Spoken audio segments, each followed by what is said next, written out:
What's up guys? Today I'm going to do a new kind of video.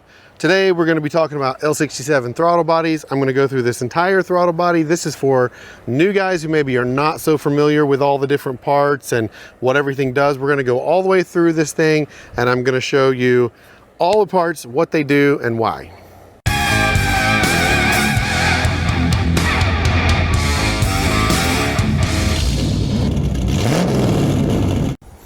Okay, so right here we have an L67 throttle body.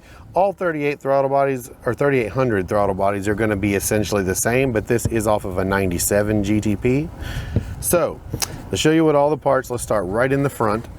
This honeycomb looking mesh here, this screen is here to basically straighten out the air as it goes through so that it hits the sensor in a more even way. This is removable with this little clip that goes around right here. I don't know if you guys can see that, but you can take that out and slide this screen out. There's really no benefit in doing that, but you can. Now, moving back from there, this sensor right here on the top is the mass airflow sensor. The mass airflow sensor is a 3-wire sensor with one electrical connector right here that extends down into a passage right in here that you may or may not be able to see on camera. But essentially there's 2 little wires that run horizontally in that sensor, and how the airflow cools those is what lets the computer know how much air is coming in through here, and it uses that with fuel calculations. So that's what that sensor's for.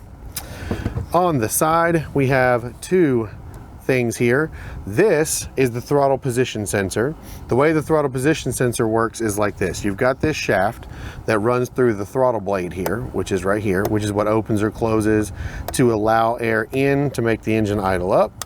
The other end of that shaft comes out and goes into this sensor, which just bolts on with these 2 screws right here.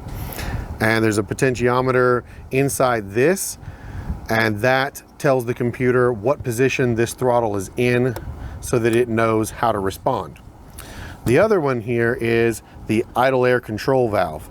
This is basically a little electronic servo that bolts in right here. It sticks through here, and I don't know if you'll be able to see it on camera, but in there's a hole that goes to this passageway right here. This passageway comes from the other side of the throttle blade and goes up and over and then comes in this way. This stops it up to different degrees to control how much air can bypass this blade to let the engine idle, and that is how the computer is able to control the engine's idle without having to do anything with the throttle blade whatsoever. Now on the other side we've got the throttle cable bracket here, which has the 2 holes for your 2 cables. The cable to this side is the one that goes to the throttle pedal that comes in and goes over here and attaches right there, allowing you to pull on this, and pulling on this, which pivots here, turns this, which is your throttle blade, allowing it to open. Now the reason why there's 2 pivot points here is because essentially, if you watch the way this goes, a little motion here, it doesn't quite equal the same amount of motion in the throttle blade. So this allows for a pretty short throw on the throttle cable and still be able to open the throttle all the way. So the other one, this little pin right here, there's a cable that runs from here to here. That is your cruise control cable, which is the same thing, just allows it to control the throttle that way. Now you'll notice this one is really dirty because this is just an old spare one that I had. But you can see here how sometimes they can get really dirty and gunked up in here, and they'll get stuck. They'll act like this one actually sticks a little bit to where it doesn't want to come open. So that's why we clean throttle bodies. And another thing worth doing is cleaning out that passage up there that the idle air control sits in, so that nothing gets stuck in there and gums this up and makes this unable to move. But if you ever have to replace either of these sensors, you can see they've just got some tamper-proof Torx bits there. Same thing on these 2 sensors. You just take these out, it pops right out the top. And that is pretty much it. The other things maybe worth mentioning here is you do have a throttle stop right here. There's really no reason that you should ever need to adjust this. This is just so that when the throttle is closed, it stops dead instead of trying to go all the way around. But do not set the idle here, because the idle is controlled here two completely separate circuits. You should never have to do that on these.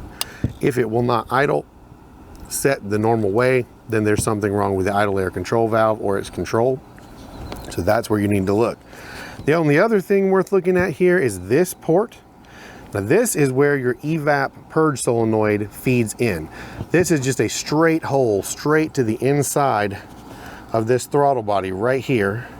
And that just allows it to purge fuel vapor from the tank directly into the intake manifold, bypassing the throttle plate. And that is pretty much it as far as the throttle bodies go. Like I said, all 3800s are like this. Whichever engine you have, this is just an L67 throttle body, but they're very, very similar, so they're all gonna have about the same parts. So drop this video a like if you liked it. If you like this kind of a sort of a tearing into every piece of a part video, let me know. I've got some other parts laying around I can do this with, including a variable assist steering rack and some other things. So just let me know if you'd like to see more of these down in the comments, and I can do some more of this type of video. In the meantime though, make sure you subscribe to the channel so you can see my next video, and I will see you guys in that video. Thank you so much for watching, and peace.